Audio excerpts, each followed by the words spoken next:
श्री राम सेतु और गिलहरी की कहानी। भगवान श्री राम के जीवन से जुड़ी गिलहरी और राम सेतु की एक कहानी हमें सिखाती है कि लक्ष्य कितना भी बड़ा क्यों ना हो, हर छोटा योगदान मायने रखता है।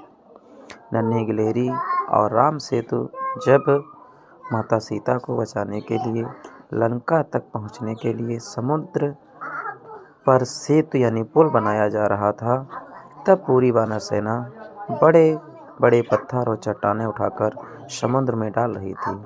हर कोई अपनी पूरी शक्ति से काम कर रहा था।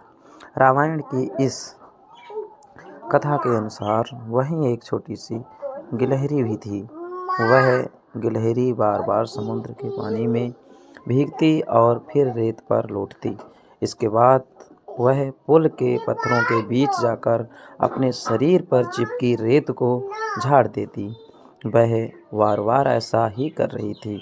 एक वानर ने उसे देख लिया और हंसते हुए बोला, अरे नन्ही गिलहरी, तुम यहाँ क्या कर रही हो? तुम्हारे इस रेत से क्या ये विशाल पुल बनेगा?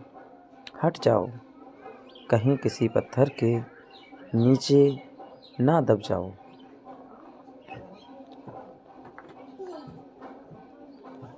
गिलहरी दुखी होकर भगवान राम जी के पास गई। प्रभु राम सब देख रहे थे। उन्होंने बड़े प्यार से गिलहरी को अपनी गोद में उठाया और बानर से कहा,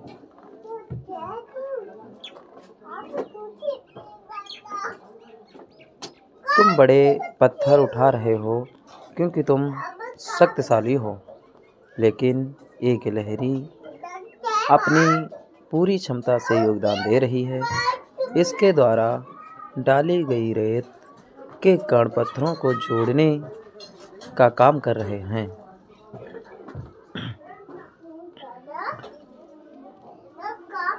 कहते हैं कि भगवान राम ने जब प्यार से गिलहरी की पीठ पर हाथ फेरा तो उनकी उंगलियों के निशान गिलहरी की पीठ पर धारियों के रूप में हमेशा के लिए रह गए। इस कहानी से सीख, मोटिवेशन। समर्पण का महत्व। सफलता इस बात पर निर्भर नहीं करती कि आप कितना बड़ा काम कर रहे हैं, बल्कि इस पर निर्भर करती है कि आप उस काम को कितनी निष्ठा से कर रहे हैं। छोटा योगदान व्यर्थ नहीं। कभी ये ना सोचें कि आपकी कोशिश छोटी है। बड़े बदलाव छोटी छोटी कोशिशों से ही शुरू होते हैं। अपनी क्षमता को पहचानें। दूसरों से तुलना करने के बजाय अपनी पूरी शक्ति और सामर्थ्य से अपना काम करें। जय हिंद, जय भारत, वंदे मातरम।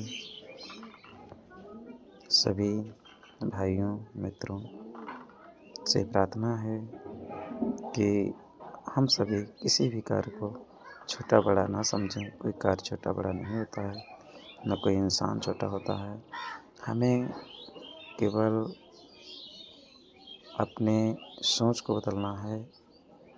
यदि हम सबके प्रति अच्छा भाव रखेंगे तो निश्चित रूप से हमें सुकून मिलेगा, क्योंकि सुकून तभी मिलता है जब हम कुछ अच्छा करते हैं। वरना बुरा सोचने वाले, बुरा करने वाले कभी भी खुश या संतुष्ट नहीं रह सकते।